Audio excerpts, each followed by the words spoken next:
This episode is brought to you by Progressive Insurance.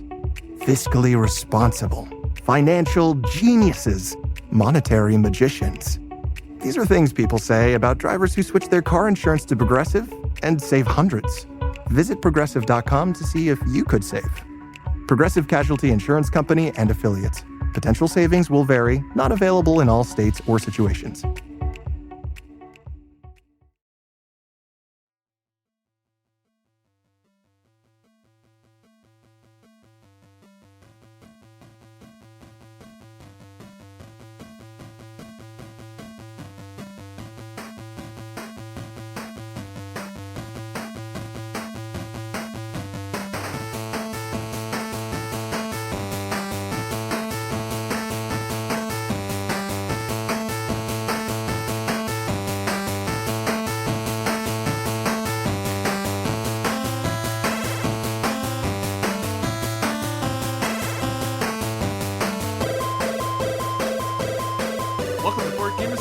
Podcast where everyone is welcome at the table, but of course, as always, no one knows whose turn it is. This is Chris. Hey, and this is Anthony. This is episode 551, Essen SPIEL, Hotness for 2025. We like to thank all the Patreon backers for helping us unload and unlock a brand new episode straight from Germany. Hey friends, it's so good to be back with you here this week. We got a great episode for you because all of it is imported from Essen SPIEL 2025, Anthony. Oh, right. Heck yeah. I like games from Essen. Remember when that was like a big thing? Like those games, they were like, what came out? What was there? What did people see? Can we get it? Will we ever see it? Will it never get to here to the US? And now we see all the things because technology. Yeah. Yeah. No, it's right and crowdfunding. There. And, well, yeah, that's true. Although I will say Essen is still exciting to me because so many of the games released are not crowdfunded, and you don't learn about them too far in advance, maybe a month or two. Like, there's a lot of games here that we've only known about for a little bit. Sure. So that's fun. The part that's not fun is how long, like, we don't have to wait nearly as long as we used to, but some of these games won't be out until like next spring, next summer, and I'm like, I would like to play it now, please. It used to be a pretty big thing where people would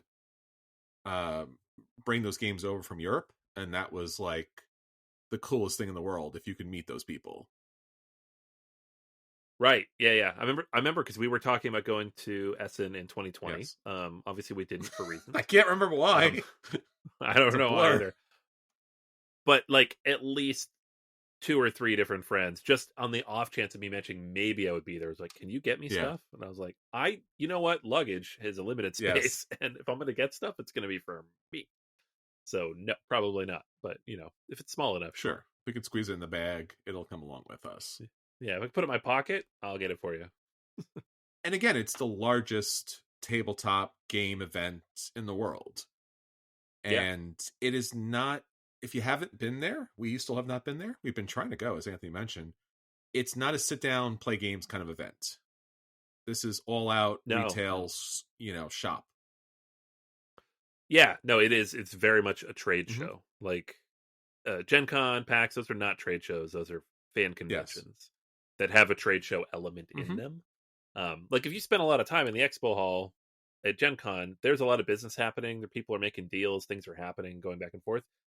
But it's a lot of people buying stuff who then take it into the other hall and play that stuff. Yes. So this is just the buying part, which I would love to see. That's my favorite part. Yeah, the upside. Let me demo a game and buy it. Yeah, the upside of Essen is that there's so many local areas to play games because it's much more part of their culture than it here is in the US, where we're losing friendly local game stores every day, it seems.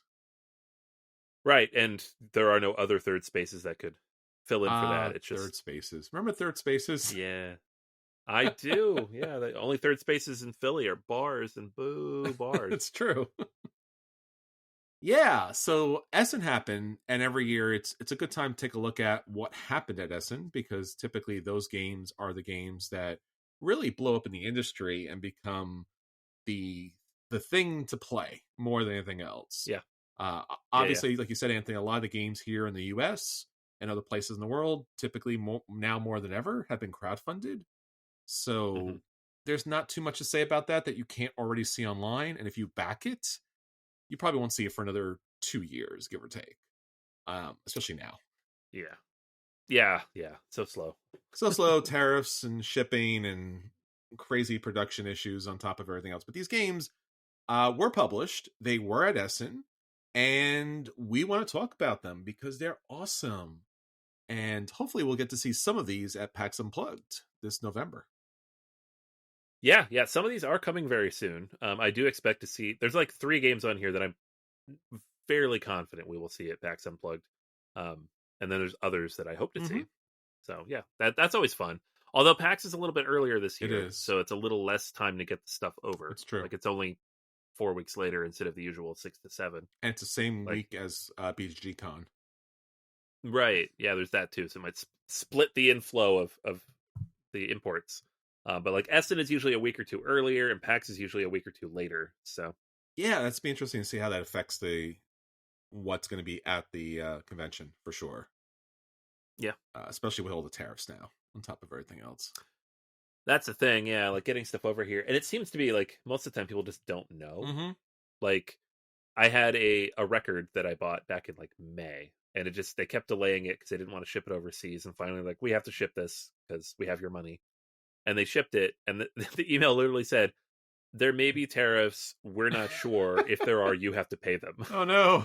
I was like, cool, like if it gets stuck in customs, figure it out. I'm like, great. I don't think there's tariffs on music, but I don't know.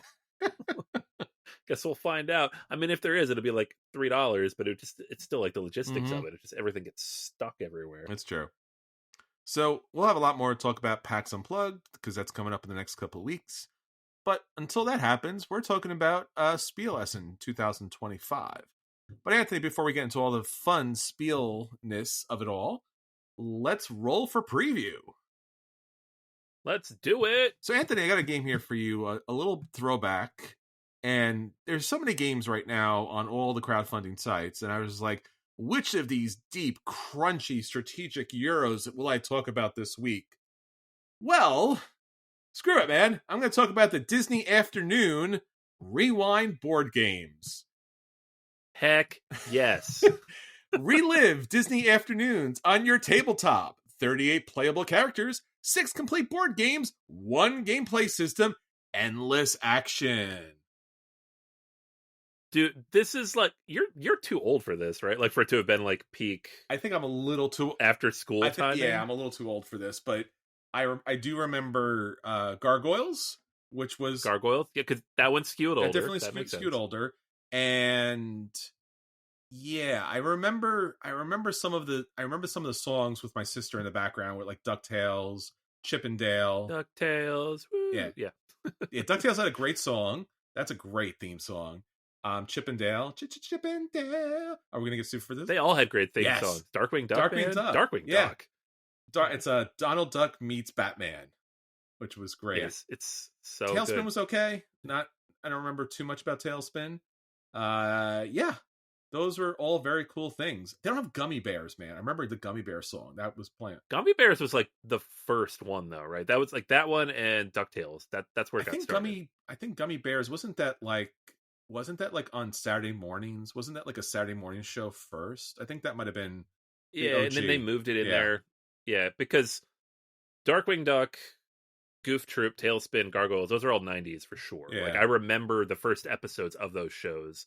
DuckTales and Chip and Dale were a little bit older, and Gummy Bears I feel like was even a little bit before that. Yeah, and Goof Troop had its I guess I don't know what the Goofy movie, right?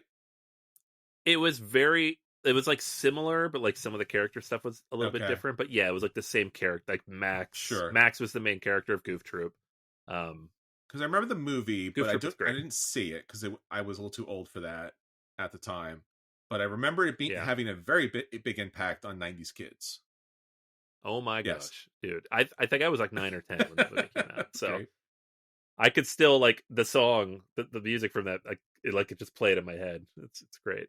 Yeah, I was really surprised that this actually was a thing on Kickstarter. So it's a crowdfunded game, and certainly that's always kind of fun. And really, let me just talk about the design a little bit. So basically, what we're looking at here is Like, they went all in on the throwback. So the look of this campaign is late 80s, early 90s, like neon colors. But the way the games are boxed up, they're boxed up like VCR cassettes or VHS cassettes. Yeah. So if you were, love it. again, you have to know that generation to know that that was a thing back in the day. So this is totally shooting directly at you, Anthony, to back this. It literally is like everything here. I'm like, I remember that, and I remember that, and I remember that.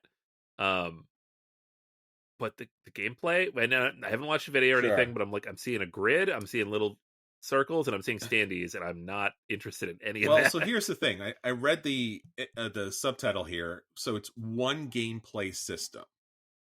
And the gameplay system is pretty noticeable right from the start, as you mentioned, which is it's basically Funkoverse. Oh, okay. So what you're looking at here in this is, instead of actually Funko characters, which would have been super cool, is that it looks like they have we're looking at standees here. We're looking at acrylic standees of the different characters, along with dice, along with a particular player board, which you're going to be moving around. And the player board is a location, and that's it. It's a location, the standees, the dice, and the cards that reference the different characters on the board itself. So if you've never played Funkoverse actually has little miniature Funkos, not Funko size, but little smaller versions. And that had a lot of different IPs as well, including DC. So basically, you're trying to defeat the other player at this match, and there's a lot of different objectives that you need to complete, again, based upon whatever objective game scenario you pick for that particular match. So the board stays the same, the dice stay the same, the tokens stay the same, but whatever version of that kind of victory condition you're playing, that's what you're doing. You select your characters, you have your characters on the board. As I said, all the characters have special abilities related to dice and different things that they can do. And then you run your characters out there, you fight a little bit, you achieve the different conditions that needed to be done, and that's victory. I mean, it's pretty straightforward kind of stuff. It's kind of a little bit of a dumbed down version of the Funkoverse, but it's still keeping with that same kind of gameplay, game mechanic aesthetic. So I guess the major win here is that it does have all the main characters from all the different shows and some secondary characters as well. I guess you go along with the acrylic standees because it has the actual artwork here. The boards are kind of boring, but they're meant to be that way, just like the Funkoverse, because you have to kind of, work out that kind of special grid system. And again, I'm looking to see if there's more detail about this here, but my assumption here is, unless it's buried somewhere here, I'm assuming that you should be able to play interchangeably, right? Because again, it's just characters here. Right, yeah, I wonder. Yeah, so you can, according to this campaign, it's on sale for 20% off the MSRP. You could buy the games individually. You could buy the games as a block. There's also, again, throwbacks to other games. There's even stickers, puffy stickers that you can play. But I don't know. I guess this game is geared towards you, Anthony, getting your kids to play your childhood out. Right. Because they really wouldn't know these shows. I don't think any of these shows have made. Honestly, if my kids were like 4 years younger, I'd probably consider it. They're old enough now that they're just going to roll their eyes and be like, "Dad, no, God." You'll be singing the theme song as they're going along, and they're just like, "What? Why?" Yeah. My son is fully out of this kind of content, and my daughter's like teetering on the line of like, would I rather watch a cartoon or like a teen drama? And I'm like, That's a weird period, man. It's not great. But it's I think this is awesome. I'm kind of glad the gameplay doesn't look too exciting to me, like on a personal level. Like, again, I would definitely get this with the family. But I don't think I'd get them to play these probably for another 5 years. No, I mean, this is nostalgia 100%. Yeah. And what the good thing is, you can go in this campaign, you can actually play the games on, or at least 2 of the games on Tabletop Simulator, which I don't like as a platform, but it's still good that you get to play the basic mechanics out. Yeah, you just poke around with it and make sure that you like the thing you're about to spend a bunch of money on. Yes. And again, if this kind of harkens to you and you're like, hey, I love that thing, I never got to get a game like that, because I know all of these IPs have had a game of some sort along the way. This is something probably a little more collectible, because again, you get all the different characters here. And, you can play this with the family, or you can have fun by yourself. It's a thing. So, this is on Kickstarter. They already surpassed their goal. They were looking for $25,000. They already have over $109,000. And if you do want to back one of the Disney afternoon games, or all of them, you have until Friday, November 14th, 2025. All right. Great music. And Gargoyles was great too, Yeah. man. Gargoyles was great. Gargoyles is great. Gargoyles is probably, honestly, one of the few shows in there that's like and they're all good still. I've seen episodes of them. I remember showing my kids DuckTales. I'm like, come on. But Gargoyles like legit holds up because it's serialized. DuckTales, like it was an actual. Yeah, the DuckTales one I think they rebooted that at some point recently. They did, and it was good. It had what's his face? Doctor Who. I know they had Danny Pudi in there. Danny Pudi was in there, but one of the Doctor Who's was Scrooge. Oh, okay. And oh my gosh, my name is going Mr. Purple. What the heck is his name? The Purple Man. Not Tennant, is it? Tennant, yeah, David Tennant. That was it. Mm-hmm. Yeah, with his overwrought Scottish accent. It was great. He was perfect for the role. You should do this. Yeah, no, it's perfect. No, it looks like a lot of fun, and yeah, I'm excited that people are going to get this, because it seems relatively inexpensive for the member berries. Yeah. All right, let's roll for review, Anthony. What do you have up for us this week? All right. So I have a game that was gonna be on our preview list because it was in the Hotness coming out of Essen, but I did get a chance to play it. So hey, let's talk about the gameplay instead of just previewing it. This is the new game from Fabio Lopiano and Mandala Fernandez Grandon, who worked together on Sancore, The Pride of Mansa Musa, which was one of my favorite games of last year. And Fabio Lopiano also worked on, he's worked on a lot of stuff, but the other game kind of in this trilogy of games aesthetically and thematically, Merv, The Heart of the Silk Road, which is in my top 100 games. All three of the games from Osprey Games, which does fantastic productions, and all three games with Ian O'Toole artwork, which kind of carries through thematically. Like they all have their own like vibe, but if you look at the covers to all these, it's got like this broad background, and all of these are kind of about the development of a civilization or a culture in a different part of the world. So they all kind of have a similar look, and it's kind of exciting to have them next to each other on the shelf because they look very similar and they have a similar vibe. So going back to those other two, Merv was, and this is one we played together. Yes. So you have played this one. This one came out during COVID. I liked it a lot, played it a lot solo, and then finally got a chance to play it like the following year. But it's one of, like, it kind of goes into Lopiano's very tight 60 to 90 minute games where you have like maybe 10 to 15 actions in a game and you have to be very efficient with those. And you're kind of building these different buildings across this grid, right? So it's all about like kind of building up these different places on the Silk Road.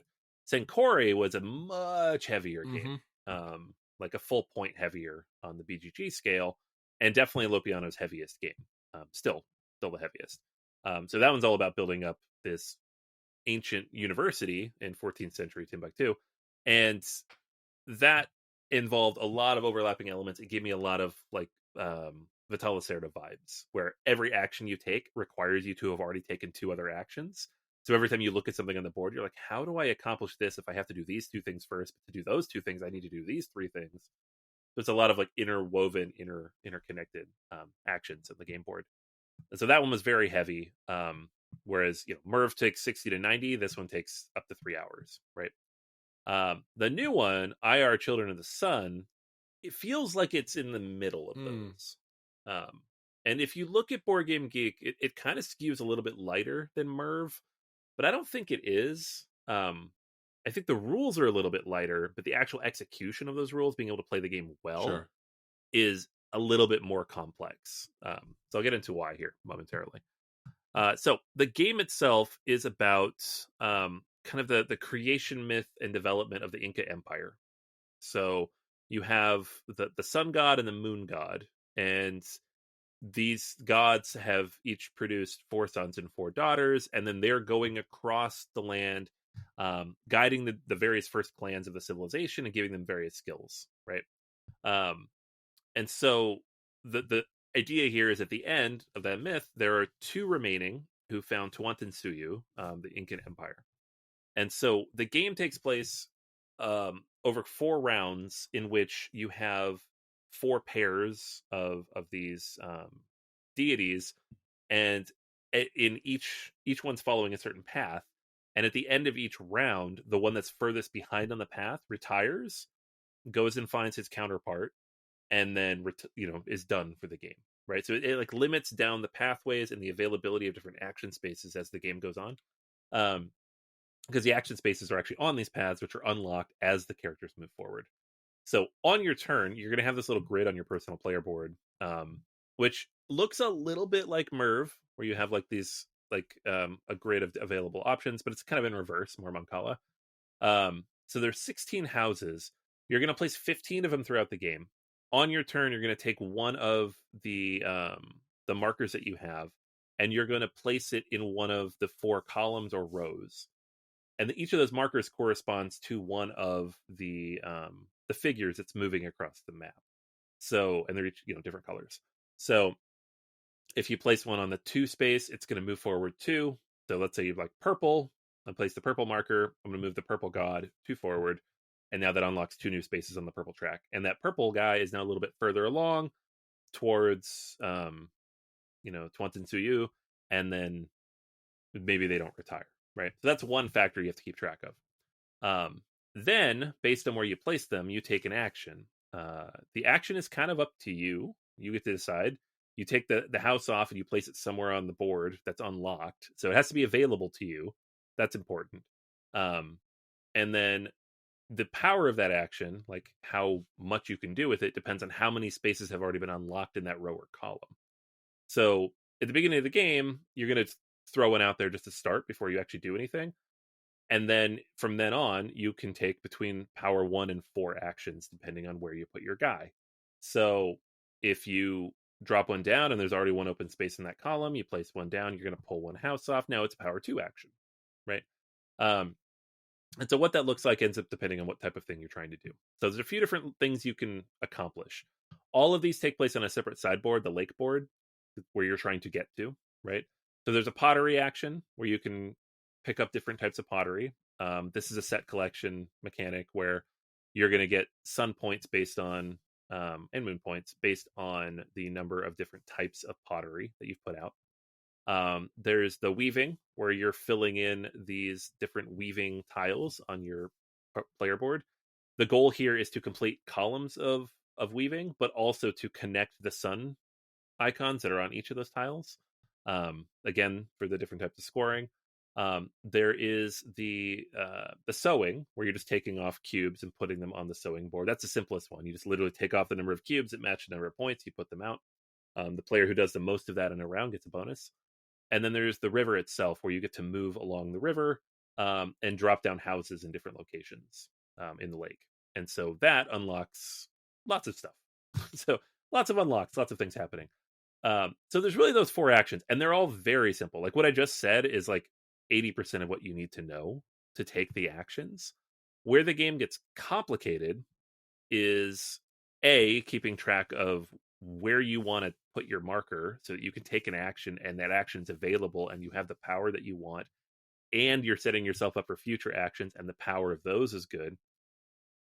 But there's also twin scoring tracks. So they're both on the same track, but you have 2 markers. So how this works is there are sun points. And so all 4 of those actions you take, you're going to uncover suns.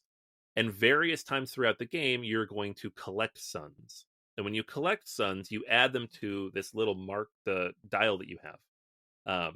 And then whenever you would score those suns, which happens at the end of every round, so it's going to happen 4 times, you're just going to look at the number on your dial and add it to the total score. So every time you collect suns, you're making that score you gather at the end of the round bigger. So the first round, mine was 2. The last round, it was 47, right? So those 2 points in the first round are really worth 8 points because I'm going to score them every round. The 47 points at the end, some of that came before, some of it was only at the end. So you kind of have this like accordion of points that you're getting throughout the game. And it's kind of hard to wrap your head around how many points you're getting and from what and how much you're building up towards those. Ultimately, each of the 4 tracks can get you between like 6 and 8 suns. And then how many times you collect them will depend on what actions you take and where. The moon points happen at the end of each round as well, but they're also correlated to different elements that you're looking at. So when you fill in columns, for example, on the weaving, the higher column you are, the more moon points you get for doing that. And the moon points will activate from temples that you place on the track corresponding to who's retiring. So if somebody retires in the first round, and let's say you've already put down a temple in that track, you're not going to score very many points from it because it's early in the game. Maybe you've only filled in 1 column of the weaving. So that's only 6 points. But if you get all the way to the 6th column, that's 36 points. So you want to get further along before you score that temple because you only score that temple once. You also, when you retire one of your markers, it goes up to a space and it will score one of the 4 options. And so you're going to score each of these options once to 3 times, depending on where you put it. And you want to like maximize the value of that scoring when it happens. What this does is it kind of forces you to specialize a little bit in 2.5 of the areas. I would say everybody generally ignored 1 as much as they could, maybe did a little bit, but you really need to like max out a couple to be able to maximize the moon points and make sure you don't accidentally score one of them early. So you need to figure that out early in the game. Like, what direction am I going to go? And if somebody else is going that direction, how quickly can I pivot? So there's that element to it too. At the end of the game, whichever of your markers is furthest behind, that's your score. So if you're like all in on moons and you diversify everything, you're like, I got all the suns. You're like, I got all the suns. My sun score is 230. Like, great. What's your moon score? 71. That's your score. Oh, crud. Okay. So it's one of those games. There's also like a catch-up mechanic baked in where you collect llamas throughout the game, and you then score a set of llamas at the end of the game, up to 9. So 9 llamas is worth 25 points. You can decide whether those llamas are moon llamas or sun llamas at the end of the game. You don't have to commit to it until the very end. So you just kind of collect them and hoard them and figure out how you're going to divvy them up. But you do get to close that gap a little bit. So let's say you have a moon score of 170 and a sun score of 125. You could spend 9 llamas and now your sun score is 150, and that's your total score. So it's a very interesting mechanic. I don't know that I've played games like that before with dual tracks, right, where they either overlap or you pick the lowest number, and you just have to like balance everything throughout the game. And I like that. I think that's a cool idea. But I don't know that I've played one where you have to kind of keep in mind how the points are rolling through, and they're 2 different mechanics for how you score, because that's the crunchy part of the game. Mechanically, the game's very simple. It's like 8 pages of rules, teach it in like 10 minutes. The actual strategy to it requires a lot more thinking. I don't know that BoardGameGeek really captures that yet. But yeah, I liked it a lot. I thought it was very clever and very interesting take on this. I would say 2 players is not a good way to play it, because there's too many spaces open on the board. It kind of takes away that element. Like the you move each of the gods further every round, but all those spaces are still available. So like you literally never have to worry about like oh, I want to go weaving. There's always a weaving spot open, right? Whereas in 3 or 4 player game, maybe there's not, and now you have to think more strategically and be careful about which guy you move and how you move them and when you move them. It just adds another element to kind of keep track of, which was more interesting. So, good game. I liked Merv a lot. It's on my top 100. I gave Sincori, like, it was in my top 10 that year. Ayar, I think it's probably between the 2 for me, but those are both buys, so this one also a buy. Well, that's great. It's good to see a collection that is good all the way through. I don't think we've had one of those in quite some time, in fact. Yeah, no, closing out the trilogy strong. And I don't know if this is like a designed trilogy of games. It is now, but like, or if they're just going to keep going like Tashini did, and was just like, I have 30 ideas. Sure. But I think it's cool. I think it does an interesting, and I like that this one's less historical and more mythological. It's kind of an interesting take on it. The cosmology of it is really interesting to kind of take us through, and then to be somebody who's building that out.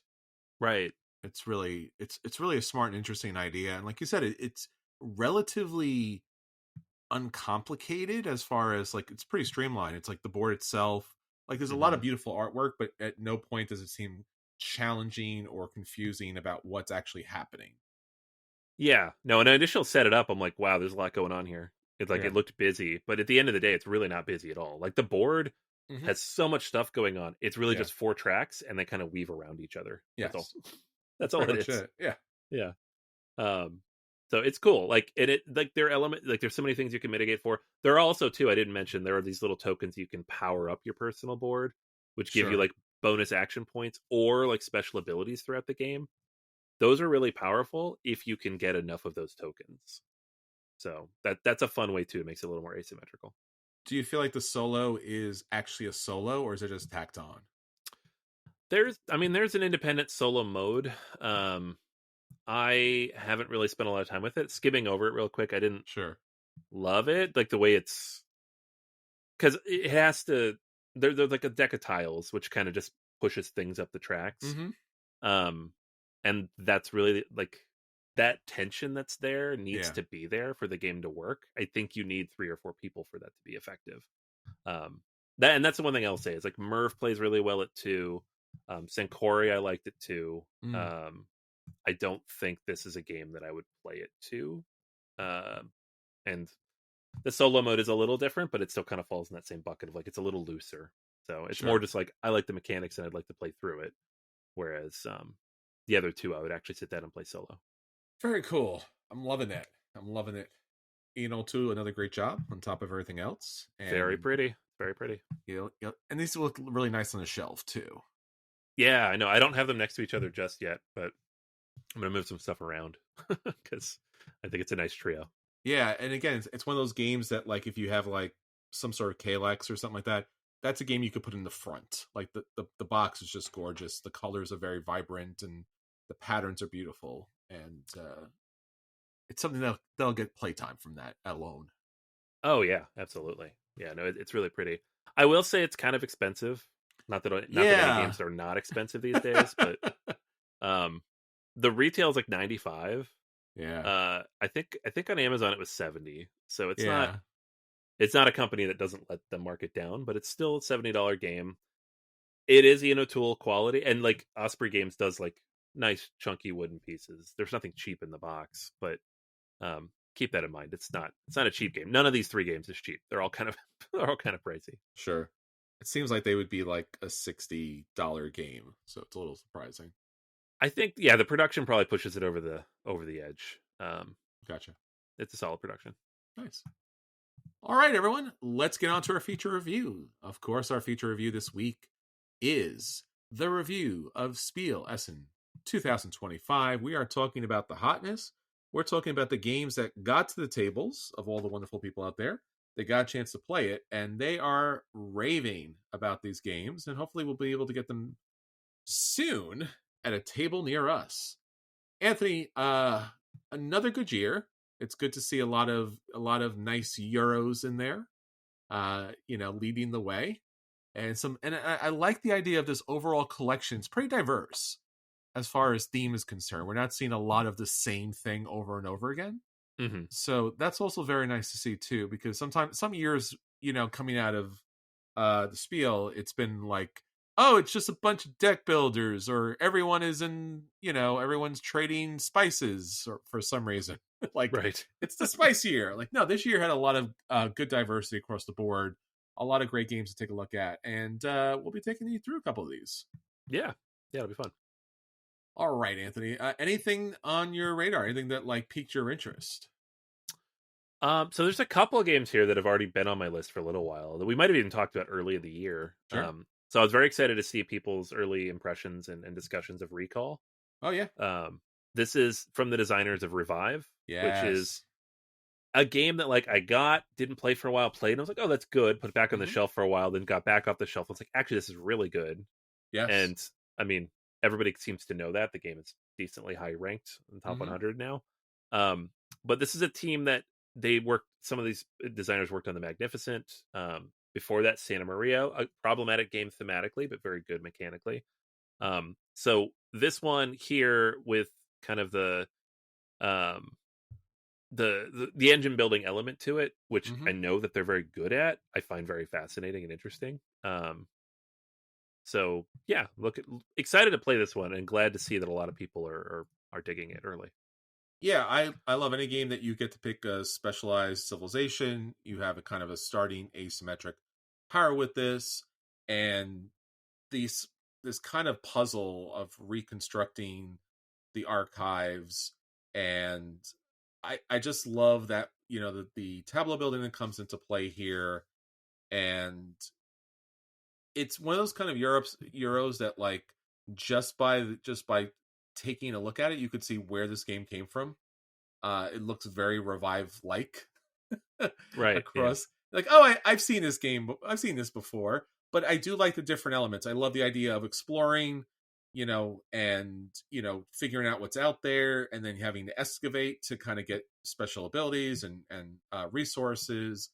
And I like the idea of constructing my own particular tableau of special abilities on top of my special actions and everything like that. And it's a really bright, colorful board, so a lot of fun stuff to go along with it too. So I know it's not steampunk, but it's got that futuristic kind of mechanisms in play.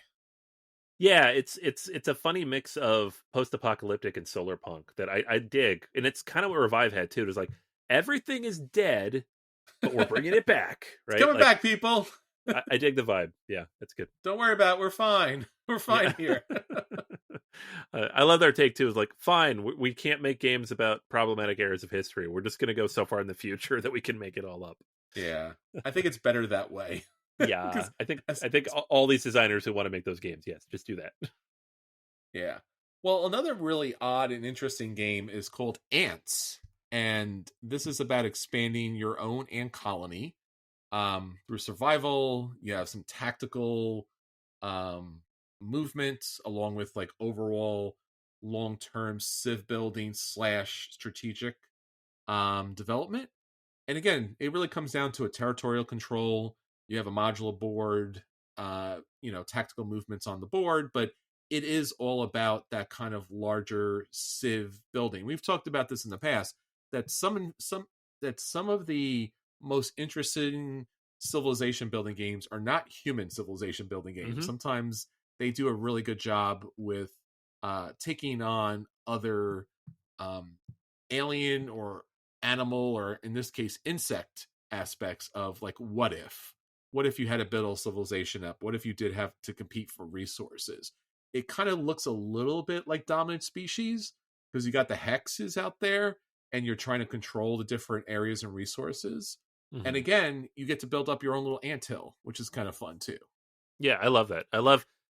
We talked about this when we did our civilization non-civilization games. It's just any game that like finds that thread of like building something up over time, I always find so fascinating. It's a city builder, a civ builder, whatever. This is definitely one of those. Yeah, it's fun. It's and again, it's a new and a different take, and I like the artwork. It's not comical, but it has a lightness to it. Yeah. It's not kind of scary gigantic ants taking over. Right. Yeah. All right, the next one for me is another game that I feel like has been previewed for several months now, but I can't get over the cover. It's like the prettiest cover I've ever seen.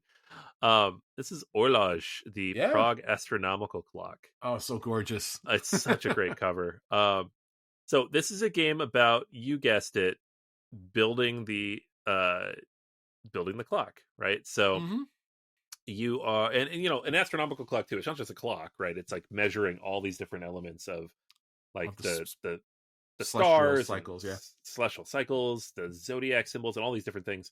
And so you're going to place workers on the clock dial, gain resources, perform actions, and then work towards building the calendar. So it's got a worker placement element, it's got a rondella element, it's got like the worker, like it's not just place a worker, take an action, it's like managing all the different elements as they kind of move around. And so it looks, looking at the board, looking at everything, I'm like, it looks busy, and yet not knowing the game, I feel like I have a sense of it because everything is built around the clock itself, right? Yes. Like you can see the twin portals of the clock and how everything moves around that, and everything around those pieces kind of fits. So I'm really loving the look of this. I don't know when we're gonna get it, but this is I don't even know that we have like a US publisher for this game yet. But oh no, I like looking at the list here. I'm like, I only recognize Frosted Games, and they don't usually publish directly here. They usually work with like Capstone or somebody. So we'll see who brings it over, but it looks very pretty. it looks like a game that Vital Lacerda published with Devere. Right? Yeah, that's a good way to put it. Yeah, it's got that vibe on the board, and then it's using kind of the Ian O'Toole color palette. Yeah, for the, not for the board, but for like the pieces and stuff. Yeah, and again, I think it's an interesting take, and I'm wondering if we're in a new mode where Ian O'Toole's artwork has now defined Euro tabletop games. Yeah, it's a good question. Like, is that like a motif that people are borrowing from, or is it that he's so good at taking complex ideas and making them more accessible through design that people are borrowing from that? Because that's why everybody keeps using him. It's, yeah, he's an amazing artist, but also he's kind of a genius at making everything accessible. That's really what it is. Yeah, really complex system. Like I always look at Voidfall as an example of like that game would not work if somebody else had done the graphic design and art. Sure. It just wouldn't work. It's too complicated. So yeah, I don't know. Like the wait listing here is not crazy high. It's like 3.5. Sure. So, and it's not a very long game, but it does seem to have a lot going on. So very cool. Yep. I'm looking forward to it. I'm hoping we'll get to see that PAX. Yeah, that'd be cool. All right, I got two little trick takings for you, Anthony. I know you're a big trick taking guy. Yeah. First one is a new one, which is kind of fun and appropriate for the moment. It's called Tax the Rich. Yeah, let's do it. It's a trick taking game where you flip the card hierarchy upside down. So this is again your standard kind of trick taking game, but here you are climbing the social. I guess the social class ladder until you knock it over and you kind of cause a little bit of a revolution. So basically, you're playing cards out in order to set the trump, in order to set the particular color that's in play. And then at particular times, there'll be a flag card that'll go into play. And that is like breaking the ice. That's the revolution that takes place. At that point, the person who's played that card is able to, again, and thematically, the social hierarchy is upside down. So all of the high cards in your hand are now low, and all the low cards in your hand are now powerful. So you call the revolution to play. Now you have to play that hand out. So it gives you an opportunity. If you have a bad hand, it might be the perfect hand based upon, certain play styles and when things come into play. But like, it allows you to flip the script. And I really like that idea because playing trick-taking games is a lot of fun. But if you do get a bad hand, that's a bad hand.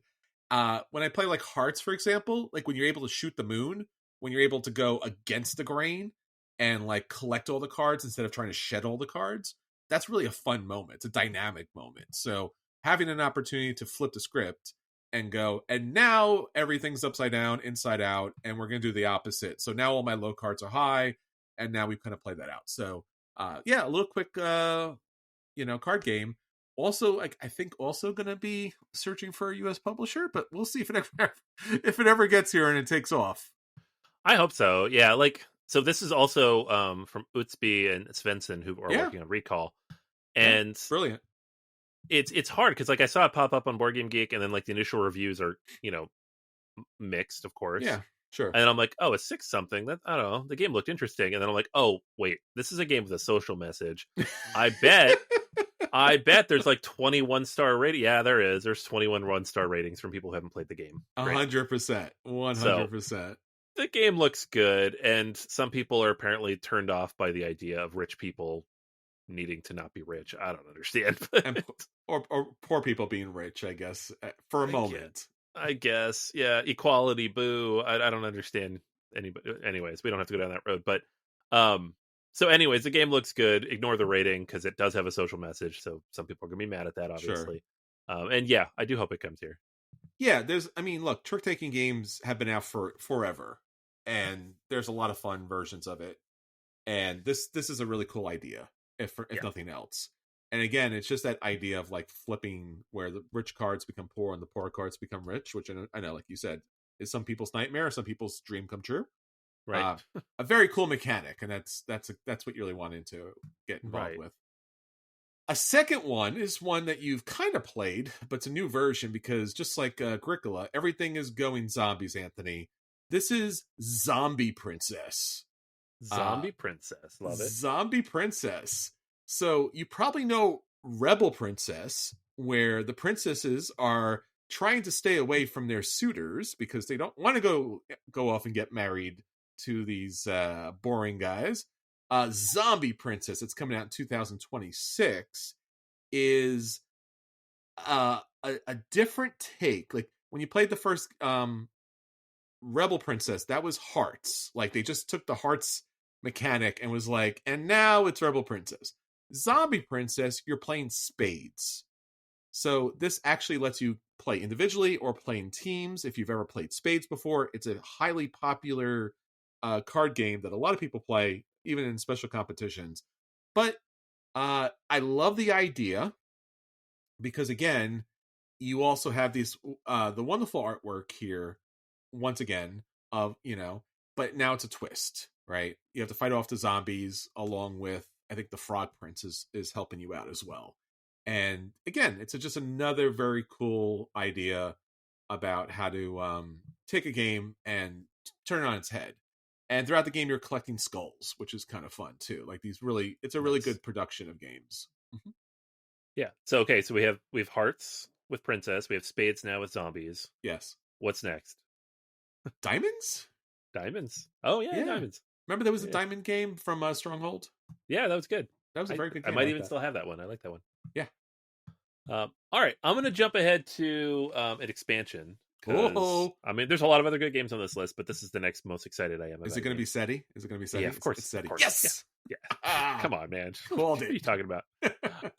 SETI, Space Agencies, which we talked about a few months ago when they announced it, but it's coming soon. I do think it's, last I saw, it's delayed getting into the US. This should have shipped recently, but has not. So hopefully by PAX. I do have it pre-ordered. I'll be annoyed if I see it at PAX when I'm waiting for a pre-order to show up, but we'll see. You will buy it twice, I know. I might have 2 copies of SETI Space Agencies. But yeah, this is bringing in a bunch of new stuff. So we have 11 organizations, which are asymmetrical starting abilities. So this is the Prelude expansion. And we have 21 quick start cards to kind of help skip ahead and get right into the action. So just jumping forward. There you go. Yes. Yep. 3 new alien species, which is awesome because the game comes with, I think, 5 to start. So now we're increasing that by 60%, which is great. Not a ton new cards, which I'm fine with because these games, when they're like, here's 100 new cards, it just starts to dilute the deck. So new scanning mechanism and some new solo stuff. But really the big thing here is the unique powers and asymmetrical starting abilities.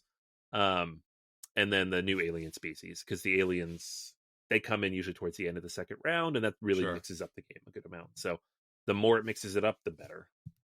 But I don't have too much more to say about it because I think that's really what we want, right? We want a jump start to the game. I know you mentioned wanting to have that kind of feeling of uniqueness. Yes, 100%. This is bringing that. So everything about this looks awesome, and I want it now, please. Yeah, and I love the idea. Again, it has new aliens because that's always good to throw into the mix. And I'm really excited to see if the new aliens do like super cool stuff. But it's nice because again, sometimes you get a little samey with that. So I think this expansion is going to do so much for the game. I can't begin to tell you, like, I think this is going to be a game changer, because I do think it needs the prelude, because I remember playing the game and just being like, and when, right? How many hours did we play this for? Like the last time we played it? 3.5. Yeah, that's a little long for this game. It is, but I will say, like, 3 of the people at the table had not played before, and there was a lot of thinking. So, yeah. No, I get you. We're all Euro gamers, though. yeah, we're up for the challenge. Yeah, I've played it faster. I will say. That's what I'm okay. like, Well, now you're gonna be able to play it even faster, right? Yeah, like, let's cut another 20 minutes off that thing. Well, I'm saying for what the game is, I think it should play faster. I think this should be like a 2-hour game. I don't think it'll ever be a 2-hour game. Okay, but I see what you're saying, and I agree, but I don't think it'll ever happen. Because I don't think anything other than when the alien comes out, I don't think anything else fundamentally changes that, like, further long-term development is concerned. Like, if you play Food Chain Magnet, where, like, it needs the time to kind of unfold. I think just the time in this game is people trying to figure out how to do the thing they're trying to do. Like, sure, I need to do this one thing. I have these 6 cards in front of me and these elements. And honestly, like, I would say 70% of the time you can figure out a way to make it happen, but how long do you want to sit there and stare at your stuff to figure it out? Yeah. Well, it's a multi-use card game. Anytime you have a multi-use card thing, then you'll be like, I want to do this, but I also want to save it for this, but I can also spend it for that. And just like, right. And now we're stuck. Yeah. And you, like, run through in your head of, like, okay, if I spend this card for this, then I'll gain this, and then I can do this, and then I'll gain this, and then I can do this, and I'll gain this. No, actually, that doesn't work. Okay, now if I spend this card, yes. And so, like, as a solo game, one of my favorite experiences of the last few years, because I love sitting down and doing that by myself. Sure. With 4 people at the table, sitting there and waiting an hour between rounds while other people do that, not as much fun. To also be fair, you also have to take into consideration, like, the rotation of the planets too. That's true. So it's also like, I could do these things, but does it line up with how everything's going to line up on the board?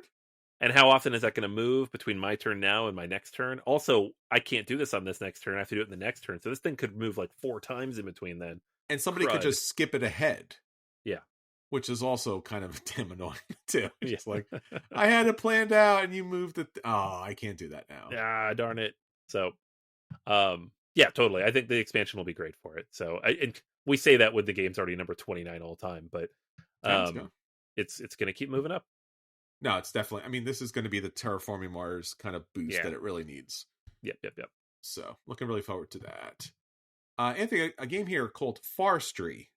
And this is about growing and balancing a thriving forest ecosystem and sustainability, while also, I guess, cutting down trees at the same time, which seems like we said, sustainable forest management. You're like, can we cut down the trees without taking out the forest? Well, here's a game for you. So it's a game about environmental conservation. One of the things that's really just gorgeous about this game is all of the pieces that are in play here. The cards, the artwork, it really does give you a sense of, like, the forest here is a living organism, and your job here obviously is to, I guess, get the lumber without destroying the ecosystem at the same time. And so there is a dual worker system in play here where players control a harvester. That's your kind of your main player here, and also a manager. So each of them do different things and they have different responsibilities. And so you're trying to not just take the trees, but also replant saplings throughout the game. You're building up buildings, you're dealing with water issues at the same time. And then you also have your manager that is also bouncing around the board to collect resources, fulfill contracts and things of that nature. So it's almost like two-handed at the same time, because, like, both things have to happen in order to be successful. So you have your own particular player board, you have special upgrades and abilities that kind of add to your own, I guess, forestry service management that you're able to do. And it's got a really cool round board, which is different because we don't do round boards for some reason. But right. It really does give you a sense of, like, this is a living part of nature. And if we're going to take from nature, we should also be very respectful and try to keep it going, because it all only benefits us in the end. Yeah, I dig it. And I love, too, that when we get a game that's, like, exploring an interesting idea that's not necessarily in games very often, and it does it in the same way and in the same mental mode as any other hobby game. It's not just like an educational game or Sure. an eco-conscious game. It's just like it's a good game. It happens to explore this interesting idea. Yes. And it's conceptually, like you said, just taking that idea. It's not just one or the other. If we're doing both, how do we go about it? And then the game itself, mechanically, thematically, allows you to do that by also managing all those resources, but also fulfilling contracts from pulling from nature. Right. Yeah, exactly. Mhm. All right. Next one up for me. This one's been up at the top of the hotness list for a little bit now. This is the new one from Germain Milan from Devere Games. And so Milan has been recently releasing a lot of these big box, games from Devere. So like Batoku, for example, that was Milan. Yeah. And so this one is Covenant, and it's about dwarves. Dwarves. So in this, you represent a clan, and you are trying to reclaim the Sacred Mountain, the ancestral home of the dwarves. And so over 3 ages, you're going to assign all of your various dwarves of your clan all sorts of different tasks to explore the mountain, to drive out the enemies, to build things up, to gather tools, dig, defeat stuff. So basically doing all the dwarf stuff, digging holes. Yeah, digging holes, gathering treasure, killing stuff. And so it's got all that beautiful stuff going on. It has the multi layers of tiles that we know from like Batoku kind of building out, and it's looking mighty busy. But I don't think that's necessarily a bad thing, because it's a little narrower in scope. The board's a little bit smaller, and you kind of have your own little personal space that you're managing.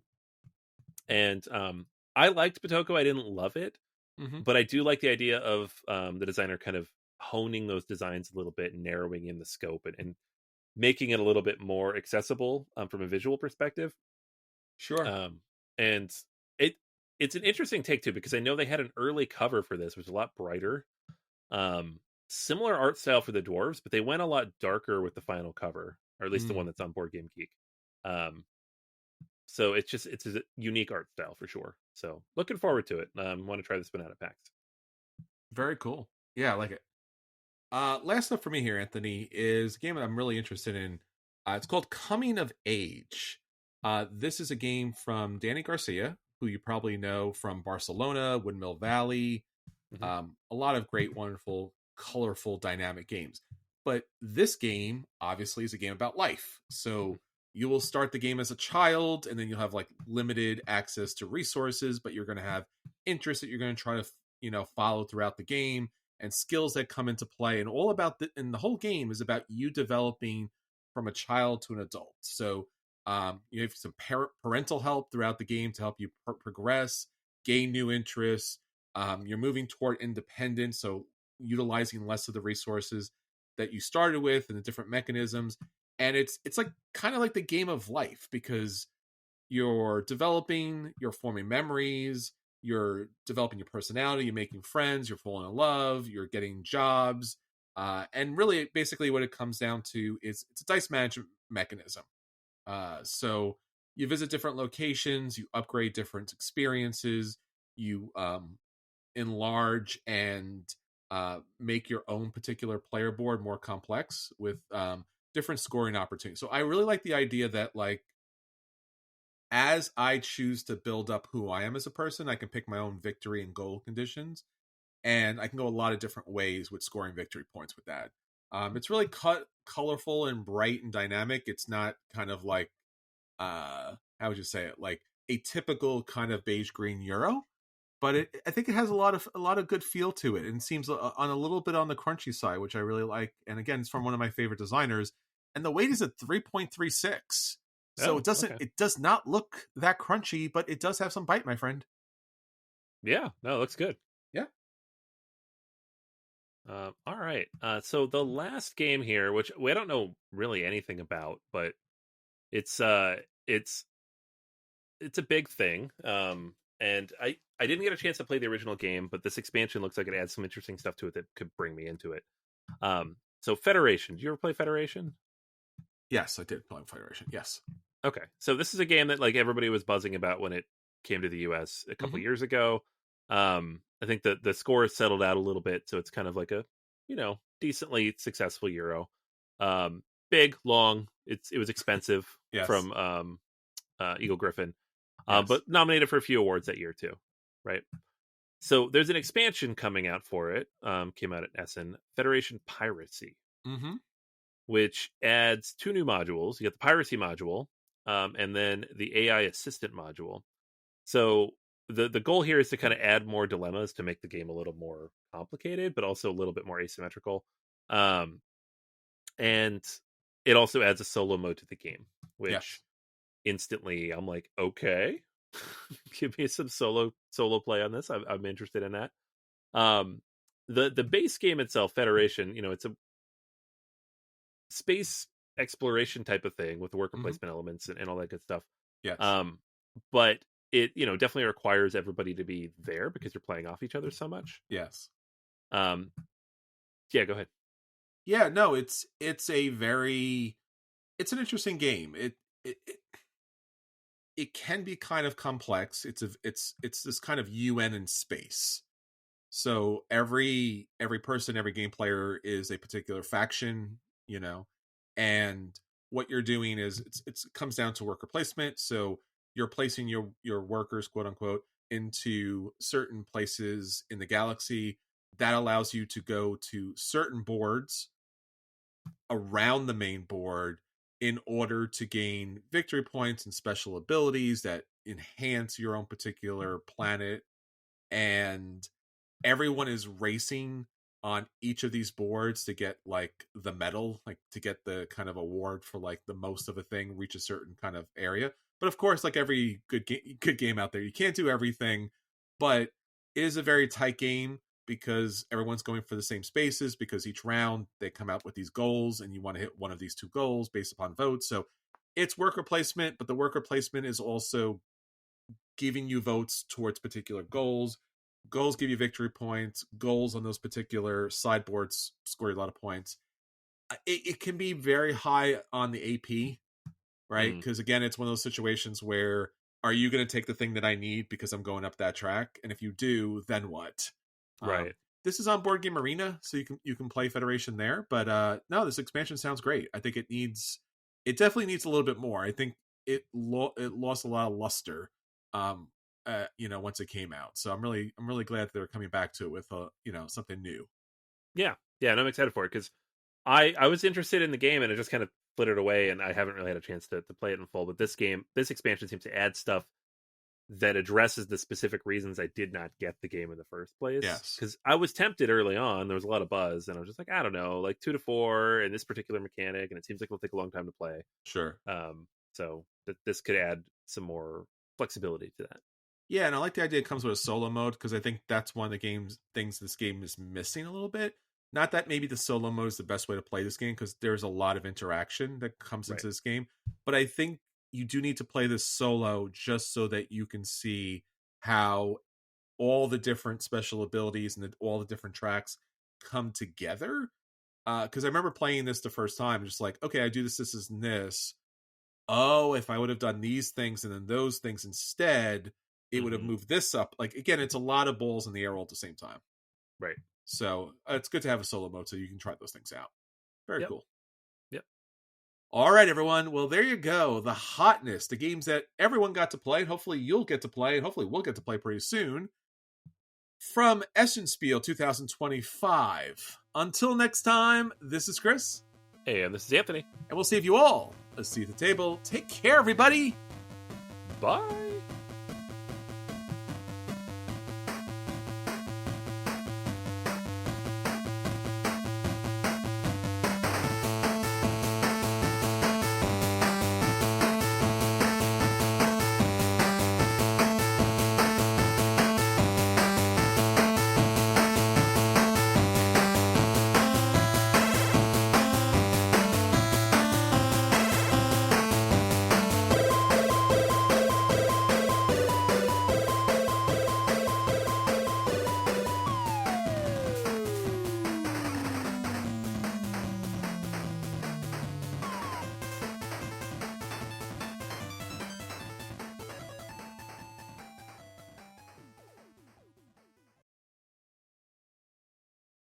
Hey there, I'm Hugh from Moderation. If you like today's episode, why not check out the next session, your D&D Agony Aunts there to answer all of your questions. Join Adam and Alyssa as they answer questions sent in by listeners like you about how to solve the problems that come with running and playing in all sorts of different tabletop scenarios. Available wherever you get your podcast.